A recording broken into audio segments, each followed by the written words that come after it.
Okay students, हम लोगों ने लास्ट लेक्चर में मेरिस्टेमेटिक टिश्यू को डिस्कस किया था। तो मेरिस्टेमेटिक टिश्यू के बारे में सिर्फ हमें एक ही लाइन समझ में आई थी, that meristematic tissue have the capacity to divide continuously, कि ये लगातार डिवाइड कर सकते हैं। अब ध्यान से समझो बच्चा, the cells of meristematic tissue are living, ये जिंदा होते हैं। बच्चा ये बात ना मेरे को वैसे भी बताने की जरूरत नहीं होनी चाहिए थी। क्या नहीं होनी चाहिए? कि मेरिस्टेमेटिक टिश्यू लिविंग होते हैं। अगर कोई टिश्यू लिविंग होगा, देखो बेटा, तभी तो वो डिवाइड करेगा ना। अगली चीज बेटा, मेरिस्टेमेटिक टिश्यू का डायग्राम है। मैं यहाँ पे फिर बना रही हूँ, रीजन बीइंग बच्चे को जब डायग्राम बनाना आ जाता है ना, तो वो आराम से टॉपिक को कवर कर सकता है। आपको सिर्फ पैरेलल लाइंस ड्रॉ करनी है। वैसे तो बच्चा इनकी शेप कैसी भी हो सकती है, पॉलीगोनल, ठीक है, ओवल, स्फेरिकल, बट आप पॉलीगोनल बना लो, इजी बनती है। यहाँ पे कैसे बनाया, फिर यहाँ पे बनाया, फिर ऐसे ही यहाँ पे और यहाँ पे, similar this one, this and this. अब यहाँ पे ऐसे पैरेलल है, this one and this one। अब सिमिलर देखो बेटा,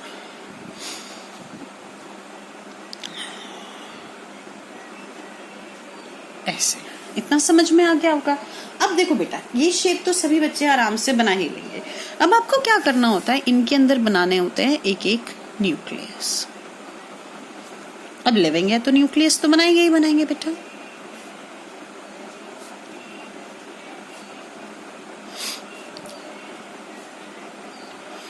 अच्छा, अब न्यूक्लियस बनाते ही आपको इनकी बेसिक पॉइंट को, डिफरेंसेस को समझने की कोशिश करनी है।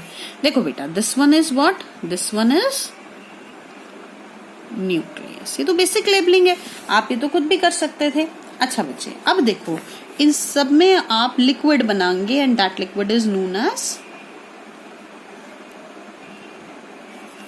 साइटोप्लाज्म। कोई प्रॉब्लम नहीं है। अच्छा बच्चे, ये क्या है, cell wall, and this cell wall is made up of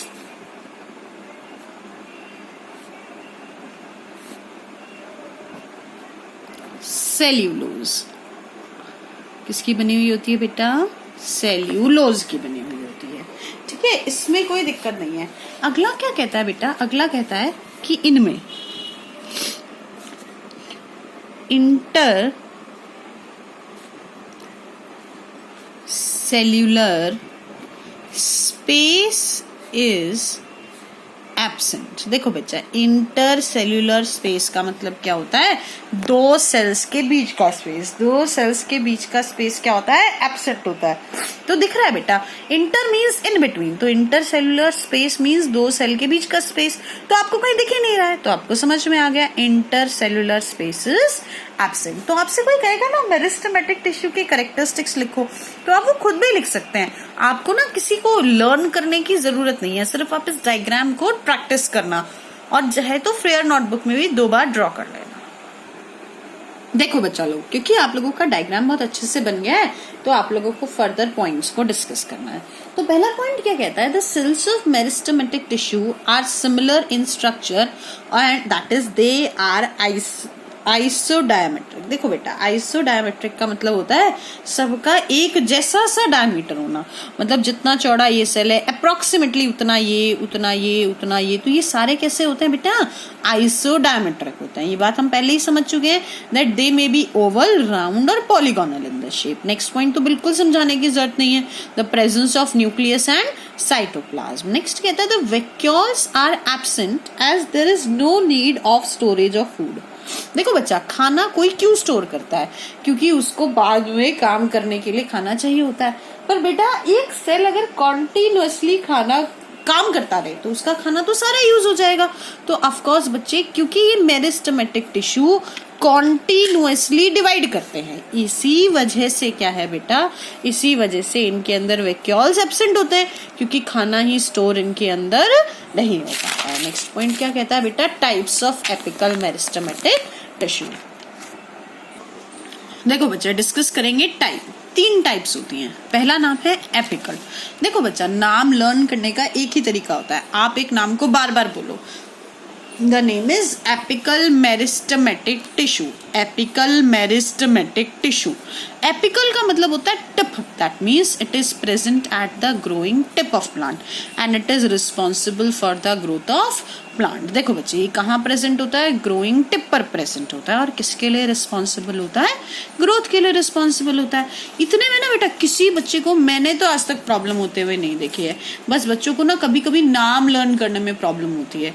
तो देखो, मैं भी 5 बार बोलूंगी और आप भी वीडियो को पॉज करके फिर 5 बार बोलना। एपिकल मेरिस्टेमेटिक टिश्यू, फिर आगे बोलना टिप ऑफ द प्लांट, वापस से बोलना एपिकल मेरिस्टेमेटिक टिश्यू, फिर से बोलना टिप्स ऑफ द प्लांट, फिर से बोलना एपिकल मेरिस्टेमेटिक टिश्यू, फिर से बोलना टिप्स ऑफ द प्लांट, फिर से same repeated apical meristematic tissue present at the growing tip of the plants, और फिर से 11 बार बोल लेना apical meristematic tissue present at the growing tips of the plant. देखो बच्चा, तो आपको एपिकल मेरिस्टेमेटिक टिश्यू अच्छे से लर्न हो गया है। अगला नाम आता है लेटरल मेरिस्टेमेटिक टिश्यू। देखो बच्चा, लेटरल मेरिस्टेमेटिक टिश्यू को समझने के लिए ना आपको अपनी इमेजिनेशन थोड़ी सी स्ट्रॉन्ग करनी पड़ेगी। आपको 2 पेड़ों को एक साथ इमेजिन करना पड़ेगा। एक है तुलसी का प्लांट और एक है नीम का ट्री। ये दोनों सभी ने देखे हैं। अब आपको इन दोनों की स्टेम्स को इमेजिन करना है। तो आपको क्या दिखेगा? आपको दिखेगा बेटा, एक की स्टेम इतनी पतली है और दूसरे की स्टेम इतनी मोटी है। ये देखो, दिख रहा है? दोनों में डिफरेंस दिख रहा है। एक की इतनी पतली, दूसरे की इतनी मोटी। तो जो स्टेम में ऐसे ग्रोथ कराए, उसकी थिकनेस को इंक्रीज कराए, उसकी गिर्थ को इंक्रीज कराए, उसके डायमीटर को इंक्रीज कराए, उसको क्या कहते हैं बेटा? That is known as lateral meristematic tissue. कौन सा टिश्यू? देखो, नाम बार बार बोलोगे तो लर्न हो जाएगा ना। Lateral meristematic tissue. अच्छा बच्चे, अब ध्यान से सुनो, ये प्रेजेंट कैसे होता है? ये प्रेजेंट ऐसे होता है। Suppose this is the stem of the plant, ऐसे ग्रोइंग स्टेम है ये पूरी। तो देखो बच्चा, इसके बीच में ऐसे सर्कल के अंदर कैम्बियम में प्रेजेंट होता है ये। और ये कैम्बियम में क्या करता है बेटा? कैम्बियम में देखो, अभी कैम्बियम बड़ा होता जाएगा, फैलता जाएगा, ऐसे ही फैलता जाएगा और इसकी भी क्या होती जाएगी बेटा? Increase. It helps in increasing the thickness of root and stem. इनका डायमीटर क्या होता चला जाएगा बेटा? इंक्रीज होता चला जाएगा। अच्छा, जब आप इसको डायग्राम में रिप्रेजेंट करते हैं ना, तो ऐसे रिप्रेजेंट नहीं करते हैं, थोड़ा सा डिफरेंट वे में रिप्रेजेंट करते हैं। रीजन कि मैं ऐसे तो डायग्राम नहीं बनाती, मैं इसको ऐसे कट करके, यहाँ से ऐसे कट करके नीचे तक ऐसे। तो पता है, हम सिर्फ 2 लाइंस दिखाते हैं, एक ये वाली लाइन और एक ये वाली लाइन। अगला देखो, inter calorie meristematic tissue. Inter means वापस से बिट्टू आपको पता है कहाँ होता है? In between. तो दैट मीन्स ये इन बिटवीन प्रेजेंट होता है। देखो, अब ध्यान से देखना कहाँ प्रेजेंट होता है। It is present at the base of leaves और at the base of internodes. देखो बच्चा, कहाँ प्रेजेंट है? नोड पे प्रेजेंट है ये। अब समझेंगे वापस से इंटर कैलोरी मेरिस्टेम। देखो बच्चे, ये पेड़, इसमें यहाँ पे लीव्स हैं। जहां पर लीव्स अटैच्ड होती हैं उस स्पेस को क्या कहते हैं बेटा? नोड कहते हैं। तो it is present at the base of leaves, leaves के बेस पे, या इंटरनोड। देखो, 2 नोड के बीच वाली स्पेस को इंटरनोड कहेंगे, या इंटरनोड के भी बेस पे, यानी कि ये इस एरिया में प्रेजेंट होगा। And it is responsible for increasing the length of the plant. ये क्या इंक्रीज करेगा बेटा? Length of the plant. अच्छा बच्चे, एक बार वापस से इसका दूसरा डायग्राम देखेंगे जो एनसीईआरटी में प्रेजेंट है, सिर्फ लोकेशन के लिए। दैट इज, ध्यान से देखेंगे, पहले 3 नाम थे, एपिकल, इंटर कैलोरी और लेटरल। हमें समझ में आ गया था। एपिकल मतलब present at growing tip of the plant. Inter calorie अभी हमें समझ में आया कहाँ प्रेजेंट है? नोड्स के ऊपर प्रेजेंट है, eight the base of internodes. जहां पे देखो, ये क्या है? ये हमने स्टेम और ये लीव्स दिखा रखी हैं। तो जहां पर भी लीव अटैच होगी उधर क्या प्रेजेंट होगा? Inter calorie meristematic tissue. और देखो, लेटरल तो आपको पता है ये थिकनेस के लिए रिस्पॉन्सिबल होता था। और हमने कैसे याद किया था? हमने इससे याद किया था।